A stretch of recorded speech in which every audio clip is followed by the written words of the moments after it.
Golconda jewellers తెలంగాణలో మొట్టమొదటి factory outlet మన కొత్తపేటలో ఫిబ్రవరి 14న గొప్ప శుభారంభం. 2024వ సంవత్సరం ఫిబ్రవరి మాసం మీనరాశి వారి యొక్క రాశిఫలం. శివాయ బ్రహ్మణే నమో నమః. జై వీరబ్రహ్మ జై గోవిందమాంబజీ. కష్టం, లాభం, సుఖం, దుఃఖం, జీవితంలో ఇవన్నీ కూడా రాత్రి పగళ్ళలాగా ఒకదాని వెంట ఒకటి వస్తూ ఉంటాయి, పోతూ ఉంటాయి. ఈ కష్ట సుఖాలన్నీ కలిసి వస్తే ఎలా ఉండబోతుందో మీనరాశి వారికి ఈ మాసం అలా ఉండబోతుంది. అంటే ఇది మామూలుగా మిశ్రమైన ఫలితాన్ని ఇస్తుందా, లేదా ఎలా ఉంటుందంటే యద్భావం తద్భవతి. మీరు బాగుంటుంది అనుకుంటే చాలా బాగుంటుంది, కష్టంగా ఉందేమో అనిపిస్తే కొంచెం కష్టంగా కూడా కనిపించవచ్చు. వృత్తి ఉద్యోగ సంబంధమైన విషయాల్లో మీ వ్యక్తిగతమైన జీవితానికి సంబంధించిన ప్రతిష్టంభనలు, ఇబ్బందులు, సమస్యలు, ప్రతిబంధకాలు ఆలస్యంగానైనా సరే పరిష్కార దశకు చేరుకుంటాయి. మీకు ఇష్టం లేకపోయినా కొంతమంది వ్యక్తులు, పై అధికారులు, సన్నిహితులు, సహచరులతో కలిసి కొన్ని పనులు చేయవలసి వస్తుంది. ఇది మీ మానసికమైనటువంటి ఆవేదనకు కారణమవుతుంది.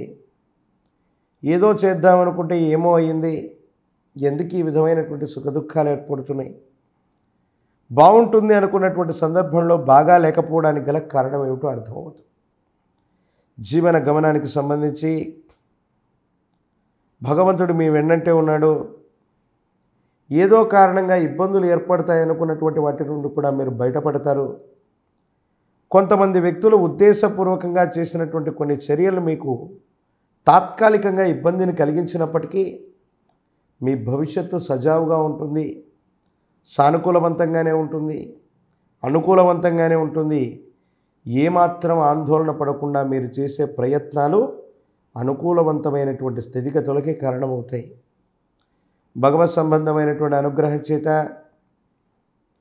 ఈ రాశి జాతకుల యొక్క జీవన గమనంలో పిల్లల యొక్క వ్యక్తిగతమైనటువంటి జీవితం, భవిష్యత్తు గురించి కొంత ఆలోచన చేస్తారు. జీవిత భాగస్వామి అవ్వచ్చు. కుటుంబపరమైనటువంటి వ్యక్తుల గురించి గతంలో సంభవించిన ఒక సంఘటన మిమ్మల్ని బాగా బాధకి గురి చేస్తుంది. తీవ్రమైనటువంటి ఆలోచనలో ఉండిపోతారు.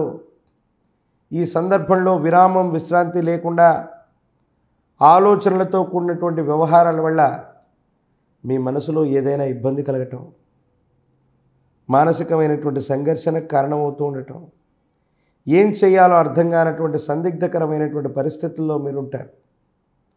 భగవంతుడి యొక్క అనుగ్రహం వల్ల భవిష్యత్తు బాగుంది, యోగదాయకంగా ఉంటుంది. కానీ మీరు చేసేటువంటి ప్రయత్నాలు వేగవంతంగా చేస్తే సానుకూలవంతమయ్యేటువంటి అవకాశం ఉంది. వ్యక్తిగతమైనటువంటి జాతకాన్ని అనుసరించి చూస్తే వ్యయస్థానంలో శని భగవానుడు, ప్రశ్నాశాస్త్రాన్ని అనుసరించి అంగారకుడు, బుధుడు, రాహువు, కేతువు, ఇలాంటి స్థితిగతులు, ఇవన్నీ ఒక విచిత్రవంతమైనటువంటి సంక్లిష్టమైనటువంటి గ్రహ సంపత్తిలో మీ జీవితం ఉంది. మీరు ఖచ్చితంగా చేయగలను, అవుతుందని ప్రయత్నం చేస్తే ప్రతి పని కూడా విజయవంతం అవుతుంది. కానీ ఏదో కారణంగా అలా చేయకపోగా స్తంభించిపోయేటువంటి పరిస్థితి. రోజులు స్తంభించిపోతాయి, వారాలు మారిపోతాయి, మాసాలు మారిపోతుంటాయి, సంవత్సరం కూడా మారిపోతున్నా మనం అనుకున్నది జరగకపోవడానికి గల కారణం ఏంటో అర్థం కాదు. ఏది ఏమైనా చిట్ట చివరికి మిమ్మల్ని మీరు నిరూపించుకోగలుగుతారు. మీ మీద వచ్చినవి ఆరోపణలుగానే రుజువు అవుతాయి, అవి ఆరోపణలుగానే తేలిపోతాయి, ఆరోపణలుగానే ఉంటాయి. మీ సచ్చీలతని, ప్రవర్ధనని నిరూపించుకొని మళ్ళీ మీరు పునర్వైభవాన్ని పొందేటువంటి ప్రయత్నాన్ని తప్పకుండా చేసే అవకాశం ఉంది. వృత్తి ఉద్యోగపరమైనటువంటి అంశాల్లో కష్టసాధ్యమైనటువంటి పరిస్థితుల్లో ఉత్తర్వులను తెచ్చుకుంటారు. మళ్ళీ పూర్వ వైభవాన్ని పొందేటువంటి అవకాశం ఉంది. ఆర్థికపరమైనటువంటి అంశాలు అన్యాయకరమైనటువంటి ఇబ్బందులకు కారణమవుతూ ఉంటాయి. ధనం ఖర్చు అయిపోతుంటుంది. ఏం చేయాలో అర్థం కానటువంటి పరిస్థితులు ఒకవైపు, పిల్లల యొక్క వ్యక్తిగతమైనటువంటి విద్య, ఉద్యోగం, భవిష్యత్తు, ఇవన్నీ కూడా విశ్రాంతి లేకుండా ఆలోచించడం వల్ల మీ ఆరోగ్యపరమైన అంశాల్లో కూడా కొన్ని చిన్న చిన్న ఇబ్బందులు ఎదుర్కొనేటువంటి అవకాశం ఉంది. ఏది ఏమైనప్పటికీ కూడా కాలం, దైవం అన్నీ చూస్తూనే ఉంటారు. మనం చేసే ప్రతి మంచికి కూడా అనుకూలవంతమైన కర్మలు, ఫలితాలే వస్తాయి. కాబట్టి మీరు ఏమాత్రం కూడా ఆందోళన పడకుండా భగవత్ సంబంధమైనటువంటి అనుగ్రహం చేత ప్రయత్నం చేయండి. యోగదాయకమవుతుంది. అమ్మవారి స్వరూపాల్లో చండికా పరమేశ్వరి, ఆ చండీదేవిని పారాయణ చేస్తున్న, చండీ హవనాన్ని జరిపించిన జాతకంలోని సమస్తమైన దుర్యోగాలు తొలగిపోతాయి. దైనందిన జీవితంలో ఈ విడదీయరానటువంటి చిక్కుమిళ్ళు ఏర్పడుతూ ఉన్న సందర్భంలో ఎవరిని నమ్మాలో విశ్వసించలేం, ఎవరిని నమ్మలేం. సమాజం మీద, మనుషుల మీద నమ్మకాన్ని కోల్పోతూ ఉంటాం. అతి ప్రాచీనమైనటువంటి శివాలయ ప్రాంగణానికి వెళ్ళి పరమేశ్వరుడికి కనుక గోక్షీరంతో అభిషేకాన్ని నిర్వహించండి. ఉన్నటువంటి సమస్యలన్నీ కూడా పటాపంచలవుతాయి. మనోధైర్యం వస్తుంది. మీరు చేసే ప్రయత్నాలు సానుకూలవంతమయ్యేటువంటి అవకాశం ఉంది. చట్టపరమైన అంశాలు, కోర్టు వ్యవహారాలకు సంబంధించినవి, మధ్యవర్తిత్వ పరిష్కారాలకు సంబంధించిన విషయాలు అనుకూలంగా ఉన్నాయి. సానుకూలవంతమైనటువంటి స్థితిగతులకు కారణమవుతాయి. యోగదాయకమైనటువంటి ఫలితాన్ని తప్పకుండా మీరు పొందేటువంటి పరిస్థితులు కూడా గోచరిస్తూ ఉన్నాయి.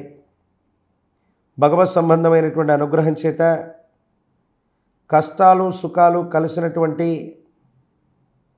ఒక మిశ్రమమైనటువంటి ఫలదాయకంగా ఈ మాసం ఉన్నప్పటికీ ధైర్యం చేత, సాహసం చేత మీరు తీసుకునే నిర్ణయాలే మీ జీవితాన్ని మలుపు తిప్పగలుగుతాయి. పరిష్కారం లేదు అనుకుంటున్న సమస్యకు కూడా మీరు పరిష్కారాన్ని కనుగొంటారు.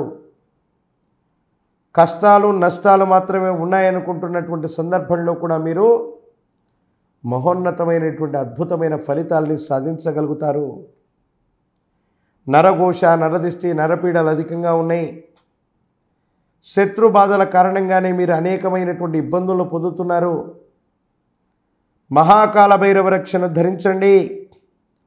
స్తంభించిపోయాయనుకుంటున్నటువంటి పనులన్నీ కూడా పునరావృతంగా మళ్ళీ వేగవంతాన్ని పుంజుకుంటాయి, వేగవంతమవుతాయి. అనుకూలవంతమైనటువంటి ఫలితాలని ఇచ్చేటువంటి అవకాశం ఉంది. భవిష్యత్ అంతా కూడా చక్కగా ఉండబోతుంది. మరిన్ని అనుకూలవంతమైనటువంటి ఫలితాలు పొందడానికి గాను ఈ పరిహారాలను ఆచరించండి. 100కు 100% ఈ రాశి జాతకులు ప్రతిబంధకాల నుంచి గట్టెక్కి అనుకూలవంతమైన ఫలితాన్ని తప్పకుండా పొందేటువంటి అవకాశం ఉంది.